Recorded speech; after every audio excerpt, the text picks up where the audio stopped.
এখানে একটা কলার ছড়ি দেখা যাইতেছে, এটা আজকে এক সপ্তাহ হয়েছে। আর এখানে আরেকটা কলার ছড়ি আছে, এটা আজকে 20 দিন হয়েছে। তো এখানে এগুলো হলো সাগর কলা গাছ। আমি এগুলারে কুমিরের থেকে আনছি, কুমিরের থেকে এনে এগুলো লাগাইছি, অনেক যত্ন করতে আছি। এখানে এটা সার মারি। এখানে প্রথম অবস্থা আমি মুটেগু ফলাইছি, মুটেগু ফলানোর কারণে কলা গাছগুলো আমার টিকে গেছে অসাধারণ। আপনারা কার কার এরকম কলা গাছ আছে আমার তো কমেন্টে জানা দিবেন যে ভাই ভাই আমার কলা গাছ আছে। এটা হলো সাগর কলা গাছ। এই কলা গাছ কিন্তু সহজে পাওয়া যায় না। আমি অনেক জায়গা থেকে সংগ্রহ করে এই কলা গাছটা নিয়ে আসি।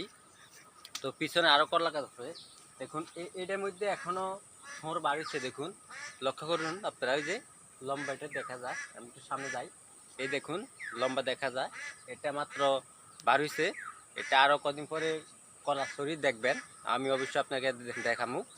আর পিছন দিয়ে যে গাছটা আছে এটা এখনো বাড়ো নাই, আরও সময় লাগবে। আবার ওইদিকে একটা গাছ আছে, ওইদিকে গাছটা এখনো বাড়ো নাই, আরও সময় লাগবে।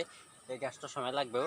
তো আমার এখানে অলরেডি দুইটা কলা গাছ, দুইটা কলা ধরছে, দুই গাছে দুইটা কলা ধরছে। এই একটা কলা এদিকে আর একটা কলা এদিকে, আর একটা এখনো ছড়ি বাড়িতেছে মাত্র দেখা যায় পিছনে। আমার পিছনে দেখা যায় যে ছড়ি বাড়িতে আছে, একটু আর কদিন পরে ধরবো। তো আসলে ভাই আপনার যদি জায়গা থাকে, একটু সিফা চাপা জায়গা থাকে, তাহলে আপনারা সাগর কলা গাছ লাগাতে পারেন। সাগর কলা গাছ একটা কলা দোকানে 10 টাকা করে বিক্রি করা হয়। এই কলাগুলো আমি আবার দেখাই, এই কলাগুলা একটা কলা দোকানে 10 টাকা করে বিক্রি করা হয়।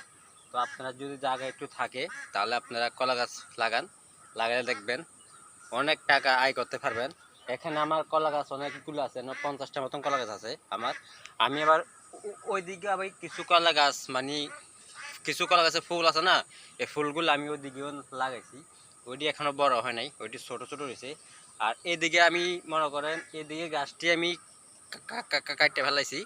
এইদিকে আমি সবগুলাত যে সাগর কলা গাছগুলো আছে, এগুলা ফুল আছে, ফুলটি আমি লাগামু, সবগুলোর মধ্যে লাগামু সাগর কলার গাছ। তো দেখবেন আমার ফসল অনেক বড় হবে, অনেক হবে। তো গাছটিগুলো আমি মেলে নিয়ে যাবো, নিয়ে গেলে যাওয়ার পরে তারপরে আমি সাগর কলা গাছগুলো লাগাবো। আসলে ভাই এই কলা গাছগুলো অনেক যত্ন করতে হয়। কলা গাছ যত্ন কি, মনে করেন সারটা যে জায়গাতে মনে করেন মাটি সার আছে, মাটি তস আছে, ওই জায়গাতে আপনি কলা গাছগুলো লাগাতে হবে। আর যেন মাটি শক্ত, মাটি সার নাই, ওই জায়গাতে কিন্তু কলা গাছ লাগালে কখনো হবে না। তো এই জন্য কলা গাছগুলো আপনারা সঠিক নিয়মে কলা গাছগুলো লাগান, তাহলে আপনারা লাভবান করতে পারবেন। তো আমার ইনশাল্লাহ দোয়া করবেন, আমার ছড়ি হয়ে গেছে, কলা গাছের ছড়ি অলরেডি ধরে গেছে। তো এইগুলা কলা দত্ত কলা পাকতে পাকতে আরও মনে করেন 1 মাস লাগে যাইব। যে এখনো ছোট রয়েছে, এখনো বাতি হয় নাই। তো বাতি হলে আপনাকে দেখামু।